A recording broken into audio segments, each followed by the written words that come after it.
ప్రస్తుతం ఎలాంటి సిచ్యువేషన్ ఉందో మనం అక్కడి నుంచి చూస్తున్నాము. ప్రమాదం జరిగిన సమయంలో 20 మంది కార్మికులు అందులో పనిచేస్తున్నట్లుగా తెలిసింది. అయితే 18 మంది ఈ ప్రమాదంలో ప్రాణాలు కోల్పోయారు, సజీవ దహనమయ్యారని చెప్పాలి. పేలుడు ధాటికి ఎగిరిపడ్డారు, మృతదేహాలు చెల్లాచెదురుగా పడ్డాయి. అతిపెద్ద ప్రమాదంగా మనం చెప్పొచ్చు. బాణాసంచా తయారు చేస్తున్న ఆ షాప్లో ఒక్కసారిగా పేలుడు జరగడంతో 18 మంది అమాయక కూలీలు ప్రాణాలు కోల్పోయారు. ప్రస్తుతం పరిస్థితి ఏంటి?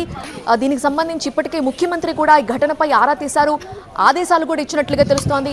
ఆయన అడిగి తెలుసుకుందాం. మా ప్రతినిధి ఈశ్వర్ సిద్ధంగా ఉన్నారు. ఈశ్వర్, ముఖ్యమంత్రి కూడా ఆరా తీసినట్లుగా తెలుస్తోంది. ఒక చిన్న షాప్ లాగా ఏర్పాటు చేసుకొని టపాసులు తయారు చేస్తూ ఇప్పుడు 18 మంది ప్రాణాలను తీసేశారు. ఎలాంటి అనుమతులు లేవట.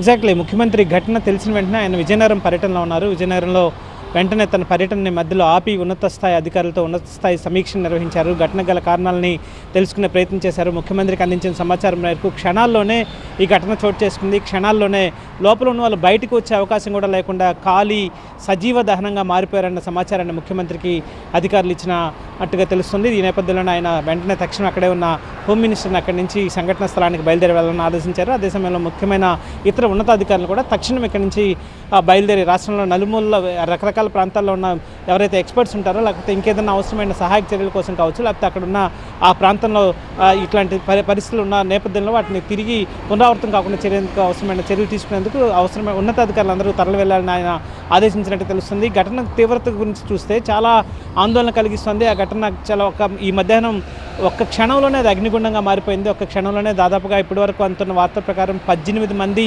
సజీవ దహనమయ్యారు. లోపల ఉన్న వాళ్ళు బయటకు వచ్చే అవకాశం లేకుండా అక్కడ వచ్చిన ఆ శబ్దాలు దాదాపుగా 7 కిలోమీటర్ల మేరకు పెద్దగా బాంబులు పేలినట్టుగా పెద్ద పెద్ద శబ్దాలు వినిపించాయి. ఆ శబ్ద దాటికే ఆ ప్రాంతవాసులు భయపడిపోయారు. సాధారణంగా ఆ ప్రాంతంలో బ్లోఅవుట్ లాంటివి జరుగుతుంటాయి, లేకపోతే ఆ ప్రాంతంలో ఎక్కువ గ్యాస్ పైప్ లైన్లు అండర్ గ్రౌండ్లో ఉంటాయి కాబట్టి వాటికి సంబంధించిన మంటలు వస్తూ ఉంటాయి. కానీ వాటికంటే కూడా చాలా షార్ప్గా, సాధారణంగా గ్యాస్తో వచ్చే ప్రమాదాలు అంటేనే చాలా ఎక్కువ తీవ్రత ఎక్కువ ఉంటుంది. కానీ వాటిని మించి క్షణాల్లోనే అగ్నికి ఆహుతైన నేపథ్యం చూస్తే అందరిలో ఒక్కసారిగా తీవ్ర ఆందోళన నెలకొన్న పరిస్థితి కనిపించింది. అక్కడి నుంచి తప్పించుకునే పరిస్థితి లేదు. కేవలం చిన్న షాప్లో, మీరు చెప్పినట్టుగా ఒక చిన్న షాప్లో ఒక చిన్న దాన్ని తయారీ పరిశ్రమను ఏర్పాటు చేసుకుని ఎట్లాంటి ప్రమాద నిరోధానికి చర్యలు లేకుండా జరిగిన ఆ సంఘటన గురించి మాత్రం ప్రభుత్వం కూడా చాలా సీరియస్గా తీసుకుంది. ఆ ఘటనలను ఇంకోసారి ఇట్లాంటి ఘటనల పట్ల నిరంతరం తరచూ జరుగుతూనే ఉన్నాయి. గతంలో రావులపాలెంలో జరిగింది, ఆ తర్వాత అంతకుముందు నర్సీపట్నంలో జరిగింది. ఇట్లాంటి ఘటనలు జరుగుతున్నాయి. అధికారులు ఎప్పటికప్పుడు అప్రమత్తంగా ఉన్నామని చెప్తున్నారు, లేకపోతే ఇట్లాంటి వాటి మీద ఆడిట్ నిర్వహిస్తున్నామని చెప్తున్నారు, వీటికి సంబంధించి ఫీల్డ్ విజిట్ చేస్తున్నామని చెప్తున్నారు. కానీ ఎక్కడో చోట ఇట్లాంటివి జరుగుతూనే ఉన్నాయి. ఇంత పెద్ద ఎత్తున స్టాక్ ఉండడానికి సంబంధం, ఆ స్టాక్ కూడా భారీ ఎత్తున అక్కడ నిల్వలు ఉన్నాయి. ఇటు బాణాసంచాకు సంబంధించి వాస్తవానికి ఆ బాణాసంచా నిల్వలపైన కూడా ఒక ఆడిట్ జరగాల్సిన అవసరం ఉంటుంది.